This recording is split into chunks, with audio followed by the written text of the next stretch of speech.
Bonjour à tous, всем привет.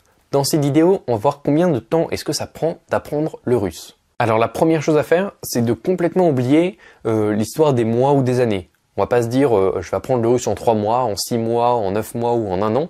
Non, ça, il faut complètement oublier, ça ne dépend pas de ça. Le temps d'apprentissage d'une langue, ça dépend des heures que vous y consacrerez. Selon l'US Foreign Service Institute, donc en fait c'est le service étranger du département d'État américain.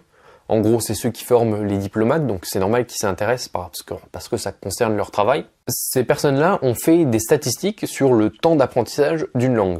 En l'occurrence, donc pour le russe, c'est 1100 heures. C'est-à-dire que pour un locuteur natif, un anglophone natif, ça va prendre 1100 heures. Et parmi dans le même classement, ils considèrent que l'anglais et le français sont dans le même groupe. Donc on peut nous aussi considérer que pour un locuteur natif du français, on peut aussi considérer que ça va tourner autour des 1100 heures pour apprendre le russe. Alors juste, je reviens sur le fait de qu'est-ce que c'est qu'apprendre le russe, parce qu'on a tous un peu nos définitions. Alors, aux États-Unis, ça n'existe pas l'histoire de A1, A2, B1, B2, C1, C2. Eux, ils utilisent des niveaux. Et ça correspond à ce que eux appellent le niveau 3. En gros, c'est la capacité à se débrouiller dans toutes les situations professionnelles ou personnelles. Donc qu'est-ce que ça signifie au final? Ça signifie que si vous travaillez 30 minutes par jour, eh ben, vous allez apprendre le russe au bout de 6 ans. C'est-à-dire que si tous les jours, sans vous arrêter, vous faites 30 minutes, seulement 30 minutes, au bout de 6 ans, vous aurez un niveau, la capacité de vous débrouiller dans la plupart des conversations professionnelles et personnelles en russe. Si vous faites 1 heure par jour, ça va vous prendre 3 ans. Si vous faites 4 heures par jour, ça va prendre 9 mois. Et si vous faites 10 heures par jour, bon, pour ça, faut que vous soyez soit en vacances scolaires, soit que vous ayez pris des congés spécialement pour ça, ça vous prendrait 3 à 4 mois. Je sais que ça peut faire un peu peur comme ça de se dire « Waouh, je vais devoir faire 1100 heures ». Alors, pour vous rassurer, je vais vous dire plusieurs choses. La première, c'est que on n'a pas tous la même définition de parler le russe.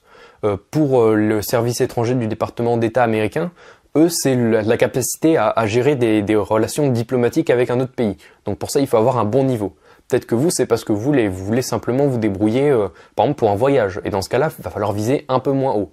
Et donc, ça va pas être 1100 heures qu'il va falloir étudier, mais 700. Je dis un nombre complètement au hasard. Et si ça vous fait peur, découpez ça en objectifs. Dites-vous, par exemple, je vais faire 30 minutes par jour. Et comme ça, sachez qu'au bout de 6 ans, c'est un peu long certes, mais vous aurez 1100 heures de pratique. Et au pire, dites-vous, ok, pendant les week-ends, je vais faire 4 heures. 4 heures le samedi, 4 heures le dimanche, comme en général un peu plus de temps libre. Et il y a aussi un autre facteur qui va rentrer en jeu, c'est votre organisation. Si vous allez pas aller dans tous les sens, vraiment, si vous savez exactement ce que vous devez faire, vous allez aller beaucoup plus vite que si vous ne savez pas trop ce qu'il faut faire, par exemple, que vous allez à droite à gauche sans trop savoir les notions qu'il faut étudier en priorité. C'est pour ça que moi, ce que je vous propose, c'est de vous donner une petite ligne droite à suivre, tout du moins au début de votre apprentissage, c'est par rapport à l'alphabet. Si vous ne connaissez pas encore l'alphabet russe, je vous invite donc à cliquer sur le bouton juste en dessous, dans la description, où vous allez pouvoir recevoir une série de 6 à 7 vidéos. Ces vidéos vont vous permettre d'apprendre l'alphabet russe complètement, avec les règles de prononciation, et en plus vous verrez qu'on fera des petits exercices. Et donc comme ça vous évitera d'aller à droite à gauche sans trop savoir ce que vous faites. Vous aurez un chemin tout tracé pour au moins commencer la première semaine de votre apprentissage correctement dans le droit chemin. Donc pour ça, je rappelle, c'est juste en dessous de la vidéo. Et en attendant, je vous remercie pour votre visionnage. Paka!